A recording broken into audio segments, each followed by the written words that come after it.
Hello friends, अगर आप भी इंग्लिश अच्छे से बोलना चाहते हो और अपनी इंग्लिश को इम्प्रूव करना चाहते हो तो इस वीडियो को एंड तक ज़रूर देखना, आपको बहुत कुछ सीखने को मिलेगा। सो फ्रेंड्स, बिना किसी देरी के शुरू करते हैं आज की वीडियो और देखते हैं आज का अपना पहला सेंटेंस।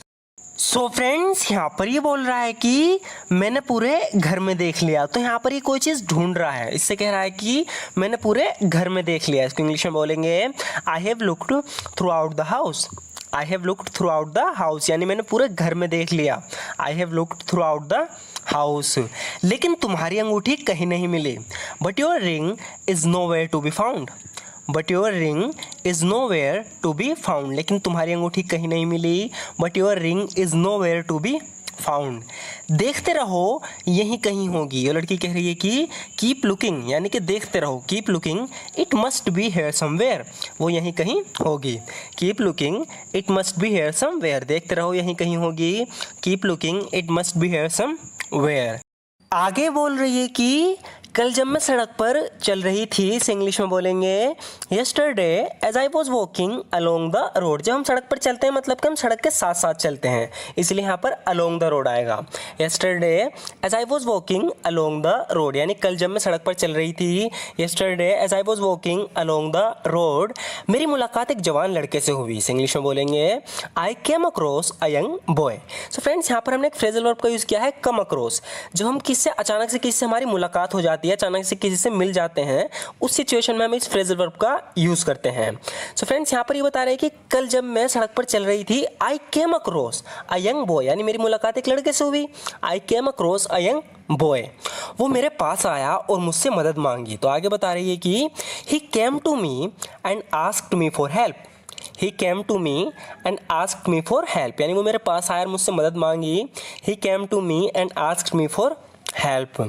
ऐसा लग रहा था जैसे वो अपना रास्ता भटक गया हो। यहाँ पर ये कह रही है कि it looked as if he had lost his way। It looked as if he had lost his way कह रही है कि ऐसा लग रहा था जैसे वो अपना रास्ता भटक गया हो। It looked as if का यूज़ हुआ है यहाँ पर जैसे के सेंस में। It looked यानी ऐसा लग रहा था as if जैसे he had lost his way वो अपना रास्ता भटक गया हो। वो चाहता था मैं उसके घर का रास्ता ढूंढने में मदद करूं। तो आगे बता रही है कि वो चाहता था मैं उसके घर का रास्ता ढूंढने में मदद करूं। इसकी इंग्लिश होगी he wanted me to help him find his way home। He wanted me to help him find his way home यानी वो चाहता था मैं उसके घर का रास्ता ढूंढने में मदद करूं। He wanted me to help him find his way home। मैं उसकी मदद करना चाहती थी। आगे बोल रही है कि I wanted to help him। I wanted to help him यानी मैं उसकी मदद करना चाहती थी। I wanted to help him.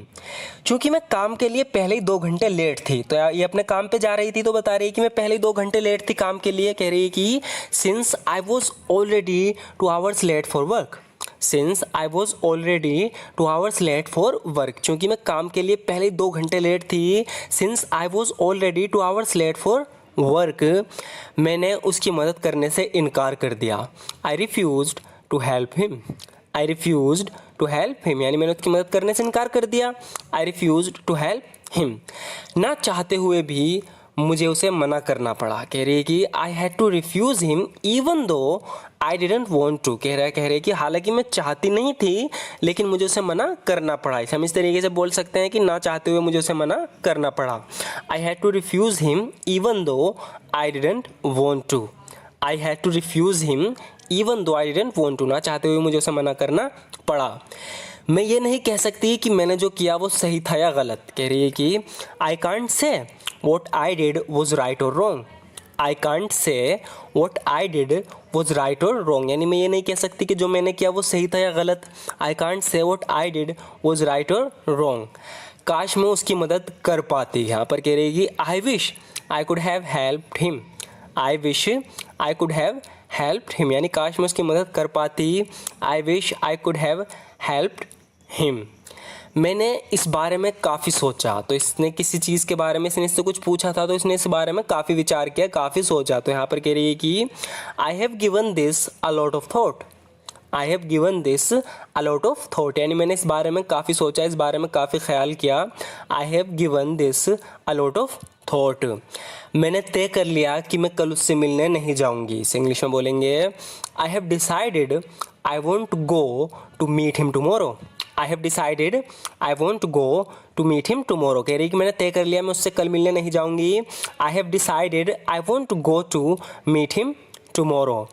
हमारे पास बैठकर बात करने का समय नहीं है। यहाँ पर इससे बैठने को कह रहे हैं तो कह रहा है कि हमारे पास बैठ के बात करने का समय नहीं है। इस इंग्लिश में बोलेंगे we have got no time to sit and talk. We have got no time to sit and talk, यानी हमारे पास बैठकर बात करने का समय नहीं है। We have got no time to sit and talk.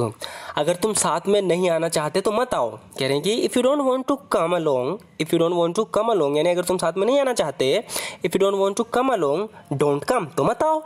If you don't want to come along don't come, अगर तुम साथ में नहीं आना चाहते तो मत आओ।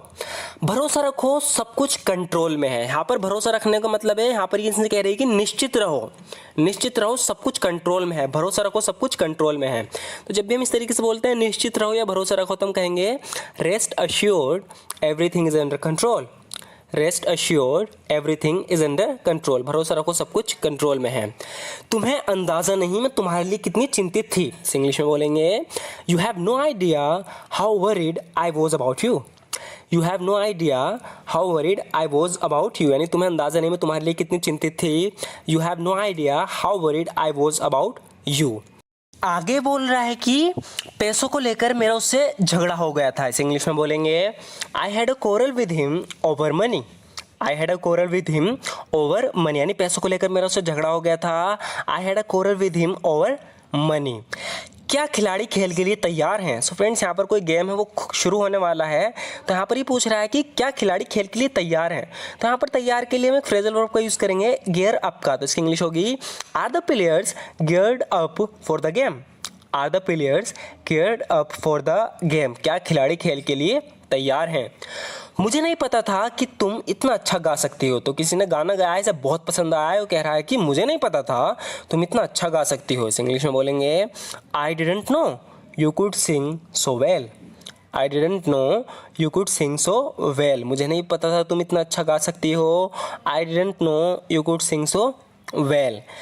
मैंने कभी नहीं सोचा था कि ये इतना रोमांचक होगा। इस इंग्लिश में बोलेंगे I never thought it would be so exciting. I never thought it would be so exciting, यानी मैंने कभी नहीं सोचा था इतना रोमांचक होगा। I never thought it would be so exciting. आगे बोल रहा है कि मैं यही तो जानना चाहता था। इसने से कोई बात बताई थी, समझा दी अच्छे से, तो कह रहा है कि मैं यही तो जानना चाहता था। That's what I wanted to know. That's what I wanted to know, यानी मैं यही तो जानना चाहता था। That's what I wanted to know. मुझे समझाने के लिए शुक्रिया। Thanks for making me understand. Thanks for making me understand. इस तरीके से हम बोलते हैं ना मुझे समझाने के लिए शुक्रिया, तो इंग्लिश में बोलेंगे thanks for making me understand. So friends आज की वीडियो में बस इतना ही।